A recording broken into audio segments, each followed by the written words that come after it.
Ο Γιώργος Βασιλείου υπηρέτησε το 1953 τη θητεία του σαν έφεδρος ανθιπίατρος στα Άνω Πορόια του Μπέλες. Μία μέρα το άλογο του χάθηκε και ο αναβάτης του βρέθηκε μπροστά σε ένα αναπάντεχο θέαμα. Μέσα σε ένα μεγάλο άνοιγμα του δάσους, τριγυρισμένο από θεόρατες οξιές, σκελετοί ήταν ξαπλωμένοι πάνω σε θεργεμένα αγριόχορτα. Ποιοι ήταν? Στρατιώτες ή αντάρτες? Οι άδειες κόχες στα νεκροκέφαλα έβλεπαν την Ελλάδα να αναδύονταν από τις τάχτες και τους τάφους του εμφυλίου. Ο ανθιπίατρος έμεινε εκείνη τη νύχτα άυπνος. Όταν λάλησε ο κόκορας στην αυγή, στο νου του είχε δέσει το συμπέρασμα ότι η Ελλάδα ήταν καταδικασμένη να μπει σε έναν κατήφορο εντροπικό. Η αντίδραση σε αυτόν τον κατήφορο δεν μπορούσε παρά να είναι μία. Η δημιουργία μέσα στον ελλαδικό περίγυρο ενός κέντρου αντίστασης ενάντια στην εντροπική αυτή αποδιοργάνωση του ανθρώπου και των συστημάτων που πρέπει να δομεί για να ζήσει. Οικογένειες, ομάδες, κοινότητες. Με τη συντροφιά των νέων ανθρώπων που σαν συσπουδαστές είχαν ανέβει στα βουνά, θα αποστρατεύονταν τώρα σε ένα συντονισμένο σχέδιο δράσης. Θα φεύγαν στο εξωτερικό για να ολοκληρώσουν μια προχωρημένη μετεκπαίδευση και ειδίκευση σε επιστήμες του ανθρώπου που αλληλοσυμπληρώνονταν. Μόνον αυτό θα δημιουργούσε την προϋπόθεση για την εκκίνηση. Ο Γιώργος είχε γεννηθεί στα Παράκυλα, στη Μυτιλήνη, αλλά είχε έρθει στην Αθήνα όταν ήταν 3χρονο και ο Γιώργος, εγώ και η μητέρα πήγαμε στη Μυτιλήνη το 1941 και γύρισαμε στην Αθήνα το 1944. Ο πατέρας και τη μητέρα του, μια συνήθις οικογένεια, αλλά ο Γιώργος ήθελε να σπουδάσει. Κατάλαβες, ο Γιώργος ήταν ζωντανός. Φεύγω, μου λέει, από Αμερική, ρε παλαβός είσαι. Θα πάω, μου λέει, και θα έρθεις κι εσύ. Θα σου δώσω, θα προσκλήσω. Εγώ πάω Σικάγο και σε περιμένω να έρθεις στο Σικάγο, θα σου βρω θέση εγώ. Είχε δείγματα ότι ήταν ηγέτης από φοιτητής. Το όραμα του ήταν πώς θα βοηθήσουμε τον άνθρωπο να γίνει άνθρωπος. Αυτή ήταν η προσπάθειά του. Είναι γνωστό αυτό ότι και οι αρχαίοι έλεγαν άνθρωπον ζητών. Βρέθηκα τον Ιούλιο του 1955 να προσγειώνομαι στο Σικάγο για να υπηρετήσω σαν intern στο Mercy Hospital Loyola University Clinics. Μόλις έμαθα ότι με δέχτηκαν στο 5ετές πρόγραμμα του Illinois State Psychiatric Institute, έστειλα ένα τηλεγράφημα στην Αθήνα. Το τηλεγράφημα αυτό ειδοποιούσε τη Βάσο νομικού ότι τα πράγματα ήταν πια έτοιμα για να έρθει στο Σικάγο.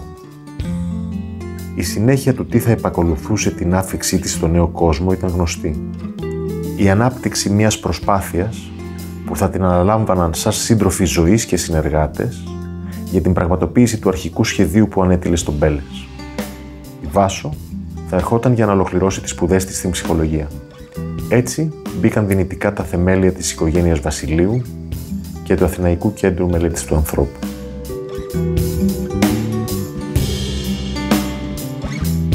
Μετά από τον εμφύλιο και τη γέννηση του οράματος που ο Βασιλείου είχε φτιάξει το δικό του όραμα μαζί με κάποιους φίλους του τότε, γιατρούς και τα λοιπά, στην πορεία συνάντησε τη Βασιλείου και την προσκάλεσε να συνεργαστούν διαβίου σε αυτό το όραμα και έτσι κτίστηκε ο γάμος τους.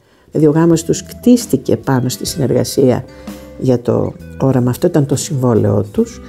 Και έτσι πήγανε στην Αμερική να πάρουν εργαλεία, να συναντήσουν ανθρώπους. Τότε η Αμερική, ένα κομμάτι της μπροστάρικο, έβραζε σε καινούριες ιδέες του να φύγουμε από το ατομικιστικό και το παθολογικό και να πάμε στο να δούμε τον άνθρωπο στα ευρύτερα συστήματα. Το βλέπα, το θαύμαζα και μ' άφηνε άφωνο το πώς αυτός ο άνθρωπος λοιπόν έχτιζε. Και δίπλα του η Βασιλείου και τον στήριζε πάντα σε αυτό. Δεν υπήρχε αμφιβολία στα μάτια της. Αυτό ήταν καταπληκτικό. Λέω, στα ζευγάρια πόσο σπουδαίο μάθημα είναι να εμπιστεύεται ο ένας τον άλλον και να τον ακολουθεί. Ήτανε πολύ ομάδα οι δυο τους. κουβεντιάζανε πολύ και για τη δουλειά τους. Ώρες, ας πούμε, μπορεί να καθόντουσαν Κυριακή, ξέρεις, ανάβαν το τζάκι αυτά. Καθόντουσαν, μιλάγανε, το ξέρω γιατί μιλάγανε. Μιλάγανε. Δηλαδή ξέρεις, δουλεύανε, γράφανε μαζί. Ήταν αυτό που λέμε ομάδα, ήτανε team.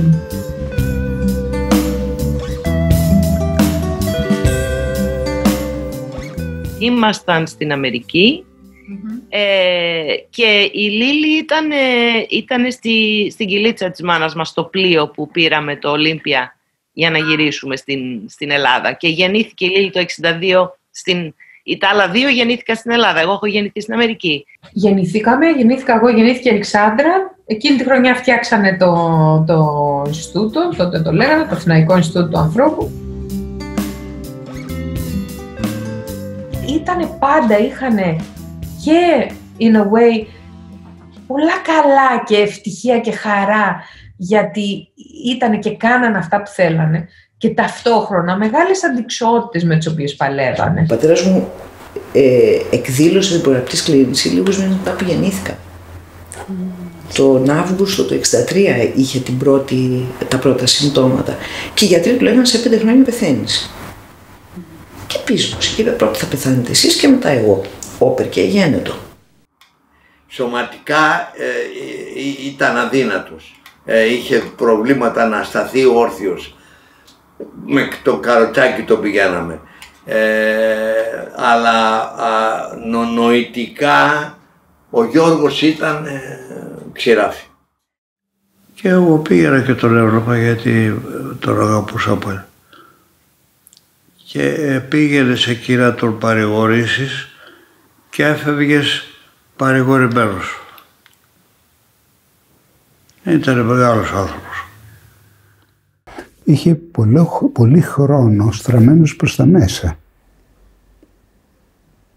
Και συλλογιζόταν και σκεπτόταν και ένιωθε, και όταν έβγαινε προς τα έξω, έβγαινε σαν, το απάβγασμα των συλλογισμών του και των σκεψών του. Δεν μιλούσε έτσι. Εξού και ο λόγος του είναι πολύ περιεκτικός. Άμα διαβάσει τα κείμενά του, είναι σε μία φράση μπορεί να ανακαλύψεις 1000 πράγματα. Όταν το 1963 είχε επιστρέψει πια στην Αθήνα, ο πρώτος πυρήνας που χρειαζόταν για το ξεκίνημα άρχισε μέσα στα πλαίσια του ΑΚΜΑ. Η πορεία «Άνθρωπον ζητώ».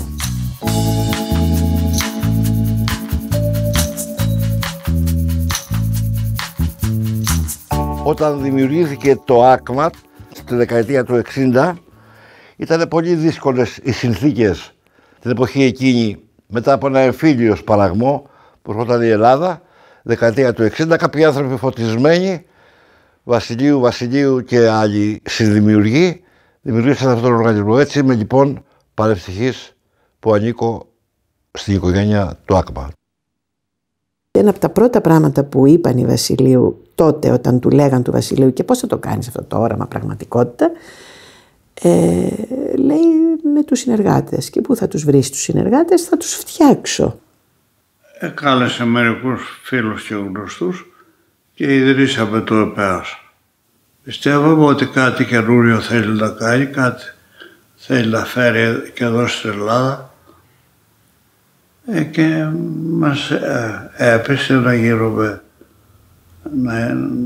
συγκεντριτέ. Από την αρχή του, όταν γύρισα από την Αμερική, τους βρήκα οργανωμένους και εντάχθηκα ως παλιός τους φίλος και αγαπητός συνάδελφος. Είναι αυτός ο κύκλος των ανθρώπων, διότι μην ξεχνάς, δεν ήταν μόνο γιατροί ή ψυχίατροι, και ήταν χειρούργος. Ο Δαΐκος ήταν παθολόγος.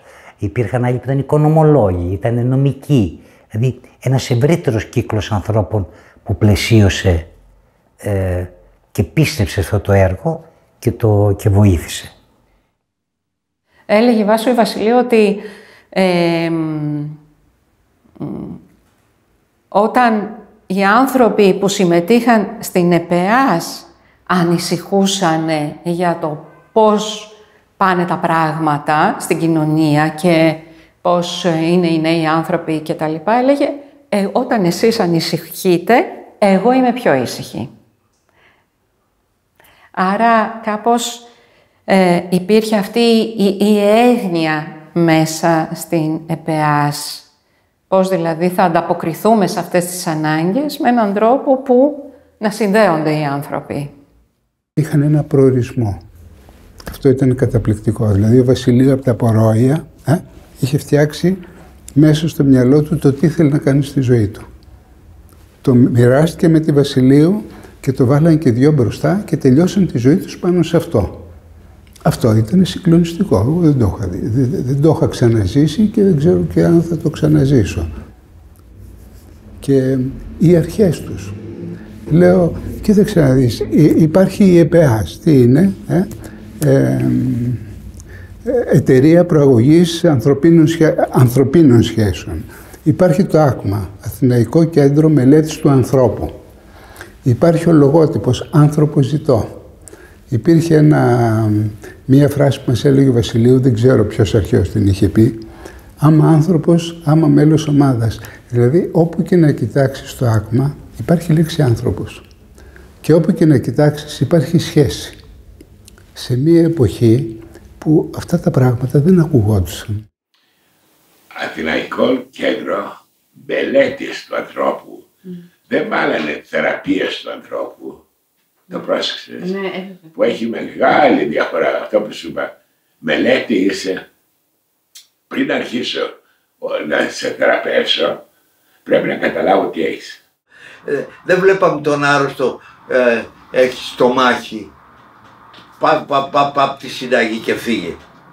Το κατάλαβες. Δηλαδή εκείνο που ο Γιώργος στην παρέα, και μιλάω για τον εαυτό μου, προσέφερε, μας έδωσε να μιλήσουμε για τον άνθρωπο άρρωστο, όχι για τον άρρωστο που έχει σκολικοειδίτιδα, εντάξει. Και λοιπόν το κυριότερο για μας τους γιατρούς δηλαδή είναι η αγάπη.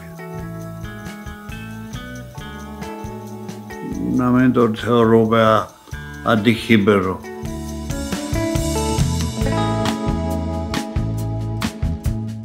Μόλις ιδρύσαμε το ΑΚΜΑ, αρχίσαμε σεμινάρια για τη δυναμική της οικογένειας, έρευνες για τη δυναμική της ελληνικής οικογένειας και θεραπεία οικογένειας.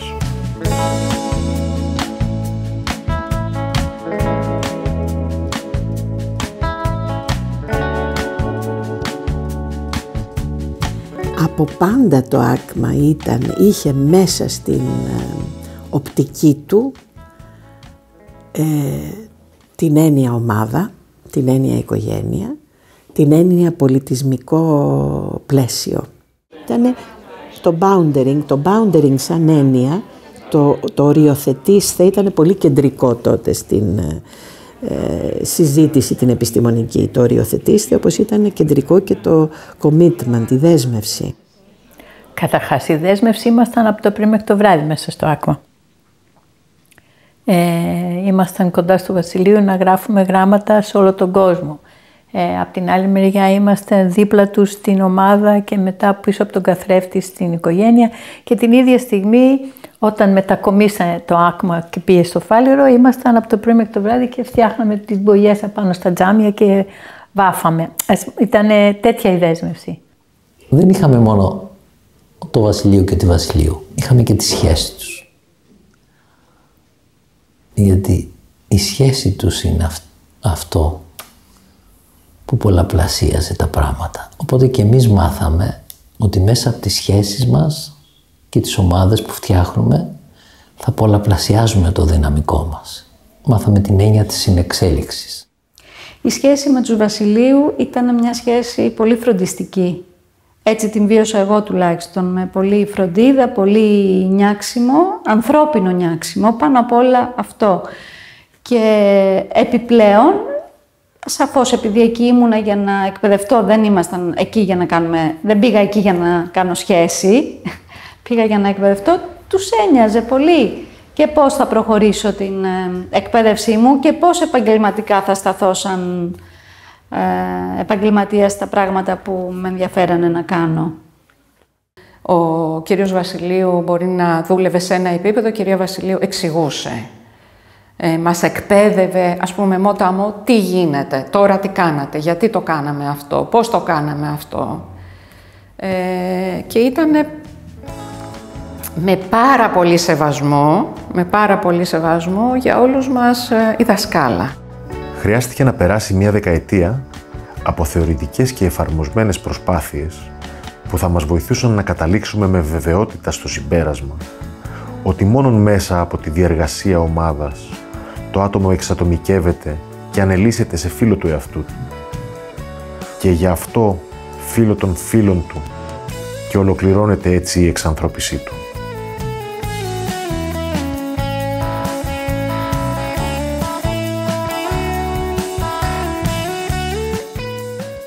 Φέρανε άλλες διαστάσεις που χρειαζόντουσαν προκειμένου ο δικός μας ο πολιτισμός να μπορεί να αξιοποιήσει αυτά που έφεραν από την Αμερική. Τελώς άλλες διαστάσεις.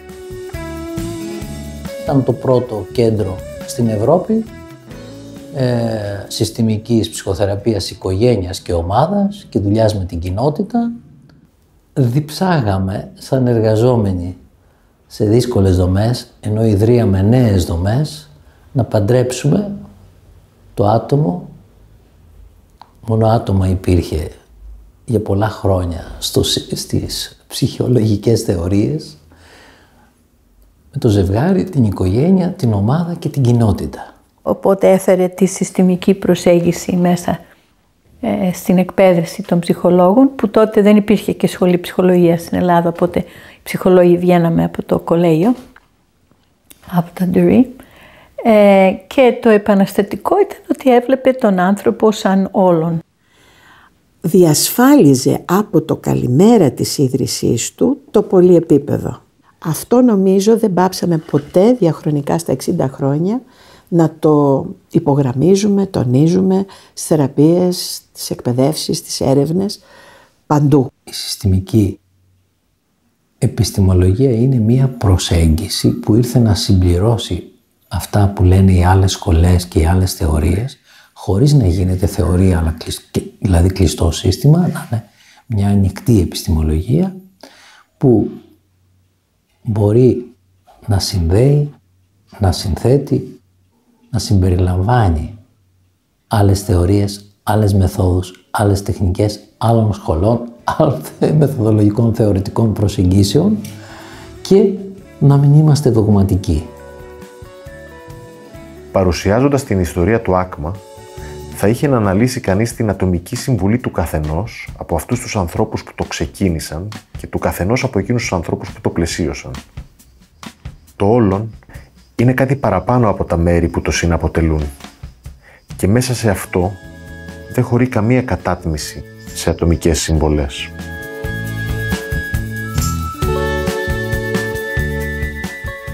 Το ΆΚΜΑ σαν μέκα μιας καινούριας επιστημολογίας έφερνε, ξένιζε πολύ κόσμο και πολλοί κόσμος μας κατηγορούσε που πηγαίναμε τότε στο ΆΚΜΑ.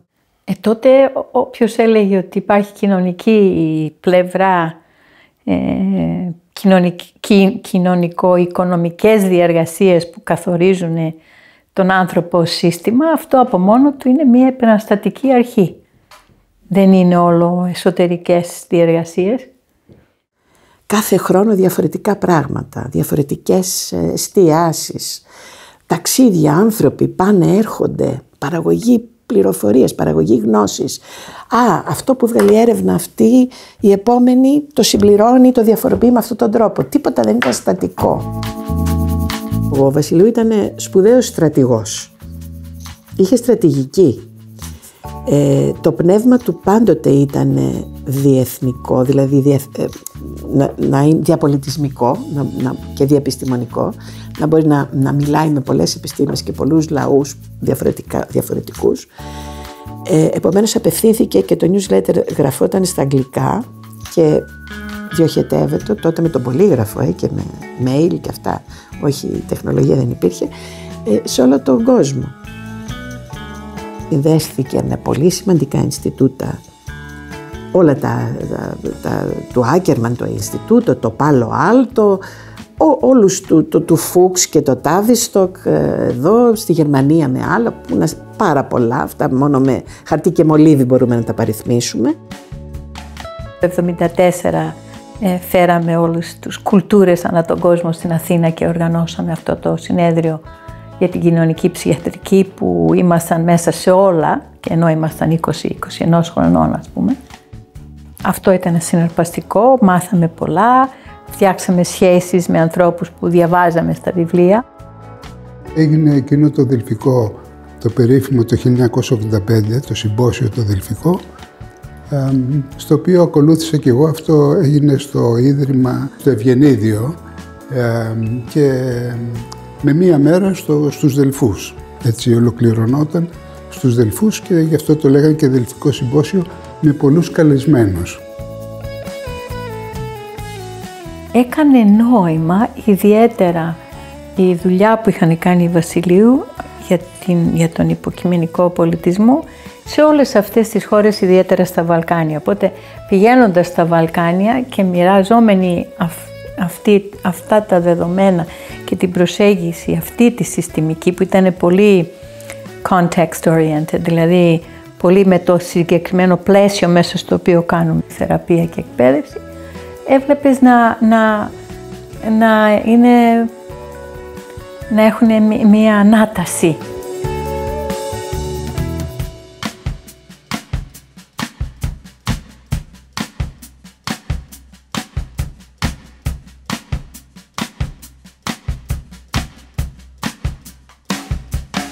Οι Βασιλείου εδραιωθήκαν καταρχήν στο εξωτερικό, η δουλειά τους δηλαδή έπιασε πολύ τόπο έξω, γιατί είχαν να πούνε πράγματα πάνω σε αυτά που είχαν μάθει τα προηγούμενα χρόνια που εκπαιδευτήκαν στην Αμερική, οπότε φέρνανε κάτι καινούριο.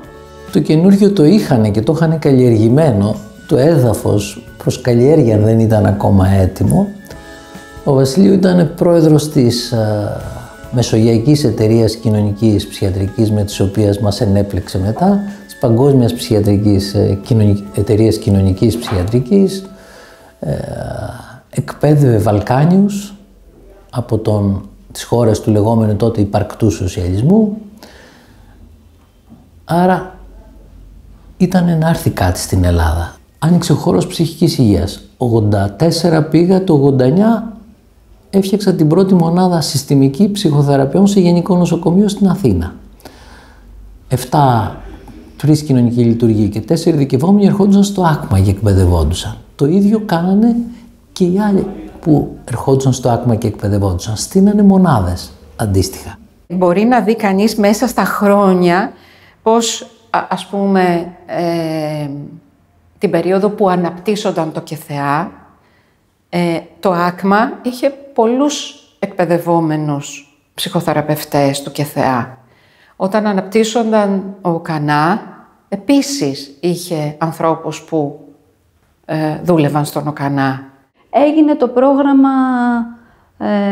το εκπαιδεύοντας τον άνθρωπο του 2000. Υλοποιήθηκε σε 4 δήμους της Αττικής, Αργυρούπολη, Ελληνικό Άλυμο, Γλυφάδα, σε έναν δήμο στη Νέα Σμύρνη και μετά στο δήμο της Μυτιλήνης και στο Ρόδο. Ήταν ένα πολύ μεγάλο κομμάτι που αφορούσε την πρόληψη, που ήταν προγράμματα αγωγής υγείας, το πρόγραμμα αυτό το Διασάκμα, το ΠΕΝ, το Μελίνα, που αφορούσαν εκπαίδευση εκπαιδευτικών, εκπαίδευση αγωγής υγείας στην κοινότητα, που υπήρχε ανάγκη για αυτή την εκπαίδευση. Κάναμε και το μείζον πρόγραμμα επιμόρφωσης στα πλαίσια του Υπουργείου Παιδείας, που απευθύνθηκε σε όλους τους εκπαιδευτικούς της Ελλάδος. Ήταν βέβαια στο πιλωτικό στάδιο και ήταν μόνο κάποιες ειδικότητες, αλλά είχε μια πανελλήνια εμβέλεια. Μου είχαν αναθέσει τότε να αναλάβω το σχεδιασμό και την υλοποίηση του τμήματος της επιμόρφωσης που είχε να κάνει με την εισαγωγή πώς θα βάλουμε τις σχέσεις της ανθρώπινης μέσα στο σχολείο.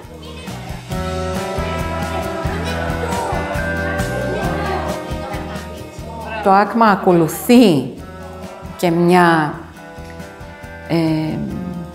πώς να το πω, και αυτή την πορεία και αυτή τη ροή στο να ανταποκρίνεται και τις ανάγκες της κοινωνίας προς τα έξω. Και να συνεργάζεται, δεν έχει και διακρίσεις, δηλαδή και θα συνεργαστεί και με σχολεία, θα συνεργαστεί και με την tele-performance. Θα κάνει και δράσεις οι οποίες του δίνουν μια οικονομική δυνατότητα, θα κάνει και δράσεις τις οποίες θα προσφέρει αφιλοκερδώς. Το ΑΚΜΑ, είπαμε, είχε από το 1963 ιστορία.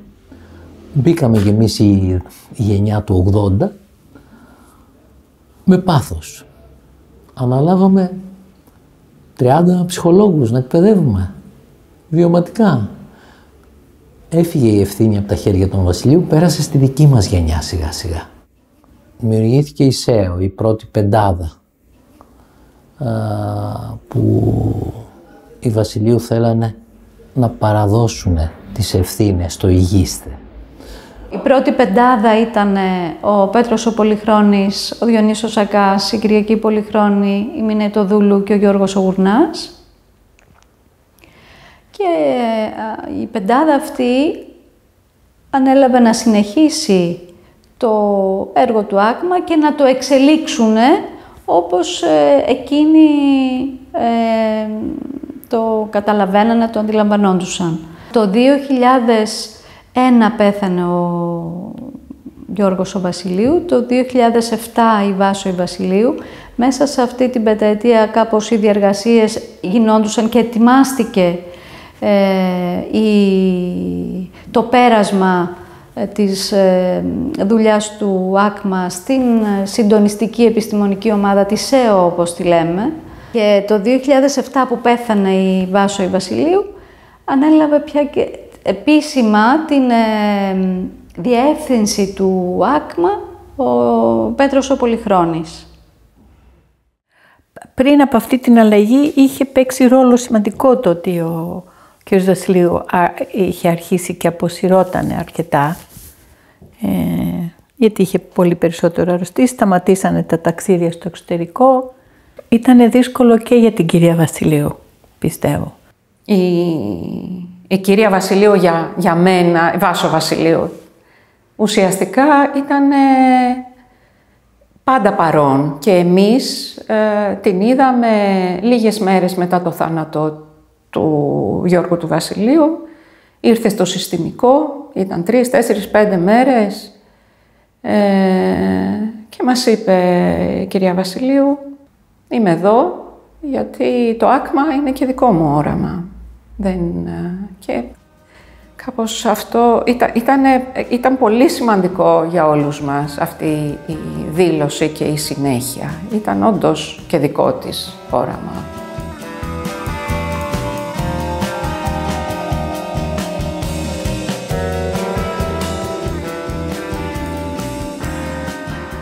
Ο Πέτρος, όσον αφορά και το αξιακό σύστημα των Βασιλείου, ήταν ο ίδιος ομφάλιος λόρος.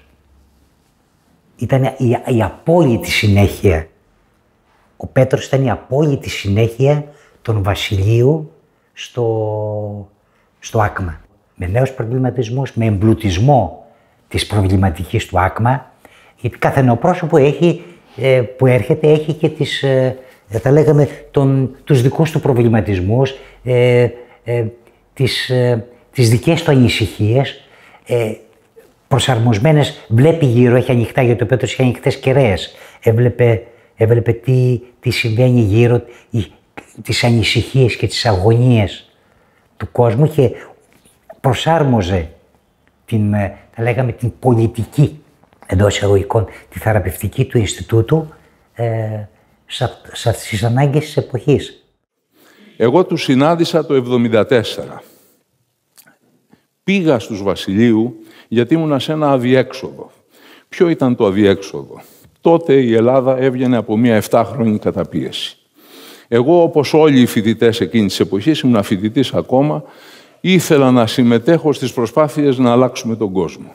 Και ταυτόχρονα ήθελα να αλλάξω και τον εαυτό μου για να ζω πιο χαρούμενο στη ζωή μου. Αναζήτησα βοήθεια και έτσι βρέθηκα στους Βασιλείου. Μου είπε βέβαια ο Βασιλείου, αυτά για να τα απαντήσεις χρειάζεται να ξέρεις ποιος είσαι, που πας και γιατί. Λέω, πού θα το μάθω αυτό? Μου λέει, κάτσε εδώ, μαζί μας. Και έκτοτε έμεινα μαζί τους για πάρα πολλά χρόνια, με κάποια διαλύματα, μέχρι που γύρισα και ανέλαβα μαζί συνεργάτης και διευθυντής. Ακολούθησαν τελευταία 20 ετία με διευθυντή τον Πέτρο τον Πολυχρόνη, την Πενταμελή που προσθέθηκαν και η Δήμητρα και η Κοτορού και η Σοφία η Αθανασιάδου μετά. Στην Εφταμελή συναντήσεις 15 ημέρες, διάλογος, να δομήσουμε όλα αυτά. Να δομήσουμε το εκπαιδευτικό πρόγραμμα. Οικογένεια, σεμινάριο, οικομάδα, σεμινάριο, συστημικά σκέπτεστε. Ο Πέτρος Πολυχρόνης σαν διευθυντής έφερε μια ανοιχτότητα, έφερε αυτό που βλέπουμε να γίνεται και σήμερα, σαν να είχε καταλάβει ότι το ΆΚΜΑ χρειάζεται να αλλάξει πια επίπεδο στις σχέσεις, να διευρύνει τα πλαίσια σχέσεών του και τον τρόπο που σιγά σιγά επεξεργάζεται τις πληροφορίες που παίρνει απ' έξω. Άρχισαν να αναπτύσσονται δραστηριότητες και πολύ περισσότερες επαφές με φορείς και άρχισε να αναπτύσσεται η κοινότητα του ΆΚΜΑ πολύ περισσότερο. Το ΆΚΜΑ πάντα είχε κοινότητα και στην Ελλάδα και στο εξωτερικό. Αυτή η κοινότητα μεγάλωσε και έχει μεγαλώσει πάρα πολύ. Έδωσε πάρα πολύ χώρο νομίζω στους ανθρώπους, έδωσε τρομερή σοφία. Θυμάμαι να μοιράζεται ιστορίες και απλά έτσι να κάθομαι να τον ακούω και να νιώθω τις ιστορίες του να μπαίνουν μέσα μου και να με θρέφουν, να γίνομαι καλύτερος άνθρωπος κάθε φορά που τις άκουγα. Έδωσε τη δυνατότητα να συνδεθούμε. Πάντα θυμάμαι είχε το νου του, εσύ δουλεύεις με παιδιά, ξέρεις δουλεύει και η Βαρβάρα με παιδιά και η Ολυμπία με παιδιά. Κάντε μια συνάντηση, μιλήστε λίγο γι' αυτό. Δηλαδή, εμένα με έκανε να αρχίσω να γίνομαι μέλος ομάδας. Και το ΆΚΜΑ το κάνει αυτό, αλλά ειδικά ο Πολυχρόνης με τους ανθρώπους που με έφερε σε επαφή και με συνέδεσε, είναι σχέσεις ζωής πια. Ήταν πολύ πρόσωποκεντρικό και τώρα καταλαβαίνω ότι δεν είναι ένα πρόσωπο πια πίσω από το ΆΚΜΑ. Είναι πολλοί άνθρωποι που έχουν βάλει πολλή δουλειά για να είμαστε αυτό που είμαστε τώρα. Και αν το παραλληλήσω με μια οικογένεια, έχω νιώσει ότι υπάρχουν πολλά στάδια που έχει ανοίξει πολύ και έχει κλείσει μετά από έτσι στεναχώριες και δυσκολίες, αλλά με έναν σταθερό στόχο νιώθω. Έτσι, τι σημαίνει άνθρωπος, νομίζω ότι είναι ένα ερώτημα που μου κάνει νόημα μέχρι και τώρα και το βλέπω μέσα στα χρόνια.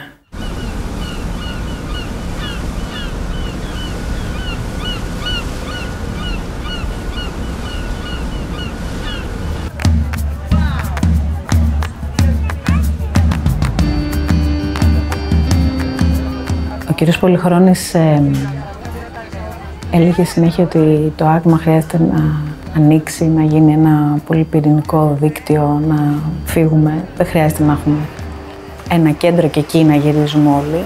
Το οποίο ήταν, καταλαβαίνω, ένα όνειρο και ένας τρόπος να καταλαβαίνει τη ζωή, ότι πια δεν χρειάζεται να μένουμε μέσα. Νομίζω τώρα με τον κύριο Σακάνιο μοιάζει σαν να γίνεται και λίγο πραγματικότητα αυτό. Έχουμε λοιπόν τον θάνατο του Πολυχρόνη και όλη αυτή τη δύσκολη χρονιά με την ασθένειά του. Έχουμε τον COVID και όλο αυτό το πράγμα που συντάραξε και συνταράσσει στη θέμελα τον κόσμο με διάφορους τρόπους. Και το μεγάλωμα του ΆΚΜΑ.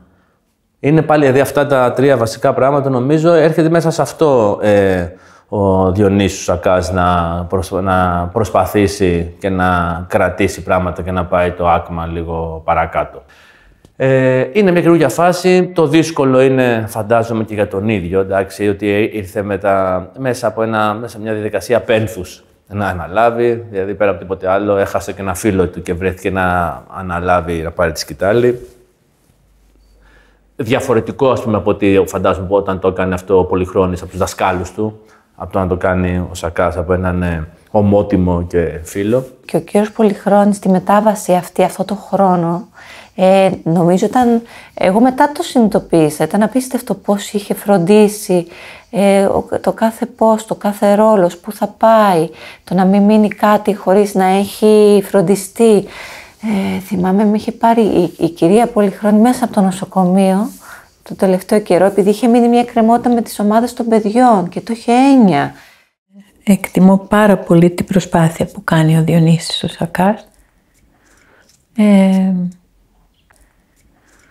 Έχω πολύ μεγάλη λαχτάρα, πιστεύω όπως και εκείνος, να φεύγουμε εμείς σιγά σιγά οι παλιότεροι, έχοντας αφήσει νεότερους που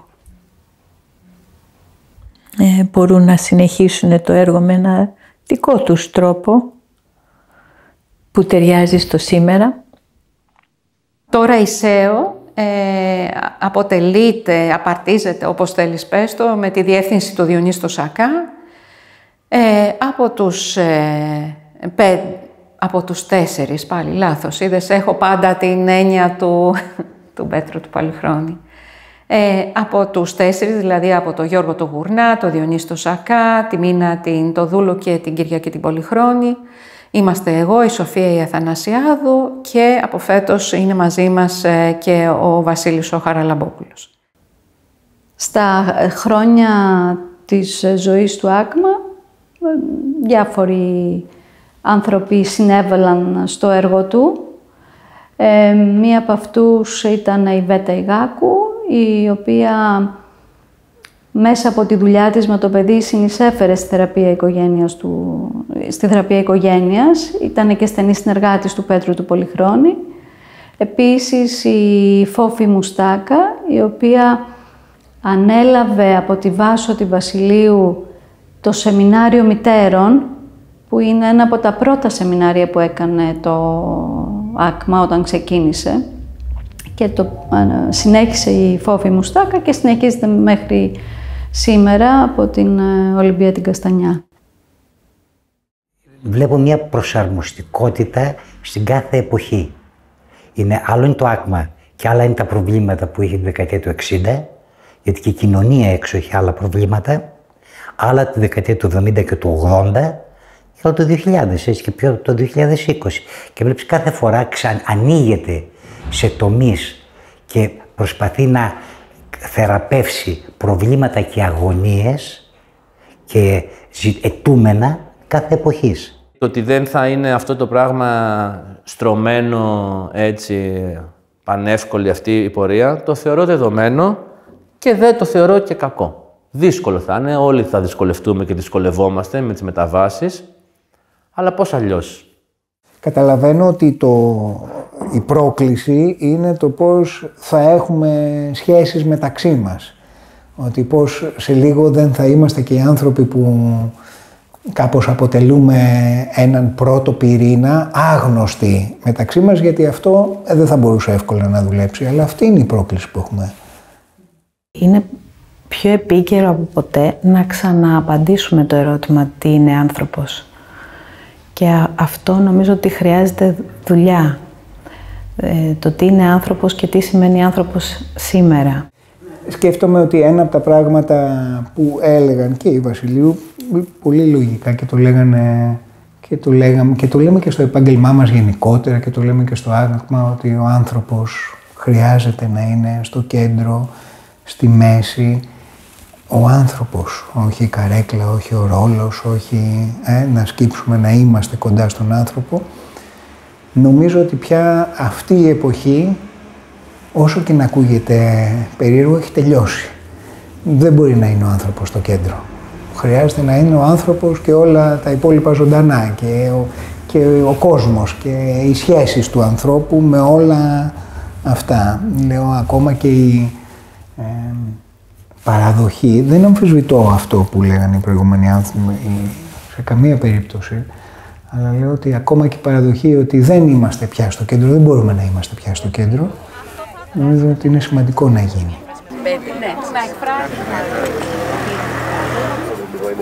τι κρίσεις είναι. Και μέλλον. Σκέφτηκα μια φορά που ο κύριος Πολυχρόνης είπε τι είναι το άκμα και λέει είναι η τύχη, είναι τα ντουβάρια. Ποιοι κάνουν το άκμα και έτσι μου ήταν πολύ καθαρό το χρειάζεται να το γυρίσουμε σε ένα πρόσωπο, το τι είναι το άκμα. Και μπαίνοντας έτσι στο κατόφλι σκέφτομαι πάντα ότι είναι ένας χώρος που μπορώ να βρίσκω τον εαυτό μου, να καταλαβαίνω ποια είμαι κάθε φορά, να μπορώ να γίνομαι δημιουργική, να συνδέομαι με ανθρώπους που έχουμε παρόμοιες αξίες και τρόπους που λειτουργούμε, οπότε μαζί να γινόμαστε ακόμα καλύτεροι.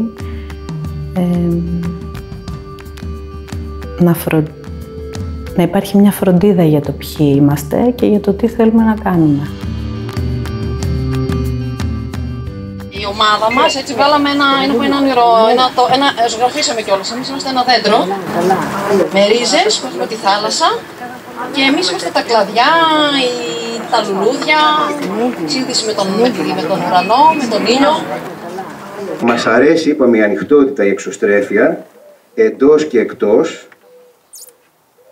το έχω γράψει και με δικά μου γράμματα, που υπάρχει το τελευταίο διάστημα και φαίνεται να αναπτύσσεται στο άκμα, να τη διατηρήσουμε και να την αναπτύξουμε ακόμα περισσότερο. Ευχαριστούμε. Το άκμα συνεχίζει να υπάρχει και σήμερα κοντά στους ανθρώπους και στις ομάδες που εκείνοι δημιουργούν για να μπορούν να επιβιώσουν, για να ζήσουν στην κοινότητα όπως ήταν πάντα. Και από τις δράσεις, τι να πρωτοθυμηθώ τώρα, χρειαζόμαστε ένα καινούριο βίντεο καμιά ώρα για να τις πω όλες τις δράσεις.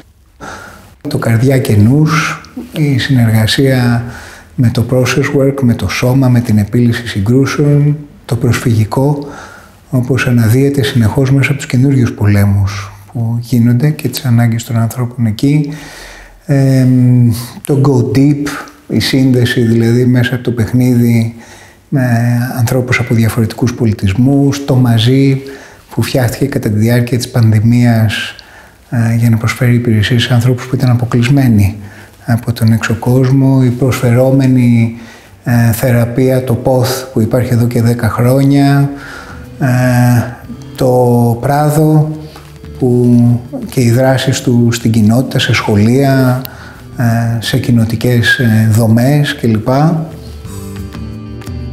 Είναι άξιοι οι συνεχιστές αυτής της προσπάθειας και νομίζω ότι η προοπτική είναι πάρα πολύ καλή, διότι όσοι είναι ταγμένοι σε αυτή τη λογική και από τη μεριά του Προέδρου τώρα της ΕΠΕΑΣ που έχω πιο πολλές επαφές με τον κόσμο που ασχολείται επιστημονικά, εκπαιδευτικά, ψυχοθεραπευτικά, με ομάδες, βλέπω ότι η δουλειά γίνεται πάρα πολύ σωστά στα χνάρια που οι Βασιλείου έχουν χαράξει, αλλά έχουν καταφέρει να το πάνε και πιο πέρα, δημιουργικά.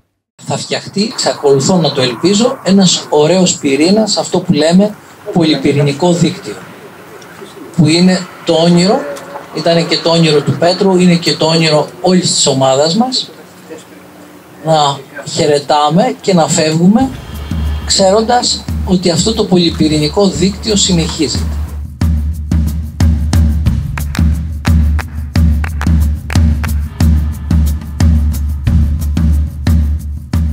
60 χρόνια μετά, δεν μπορεί παρά να αναρωτιέται κανείς. Άραγε, πού βρισκόμαστε? Τι σημαίνει στις μέρες μας άνθρωπος και πώς έχουμε να τον υπηρετήσουμε? Ποιοι είναι στο σήμερα οι νεκροί που μένουν άδαφοι? Τι συνιστά σήμερα ένα κέντρο αντίστασης ενάντια στην τροπική αποδιοργάνωση του ανθρώπου και των συστημάτων που πρέπει να δομεί για να ζήσει? Πώς γεννιέται άραγε ένα νέο συλλογικό όραμα?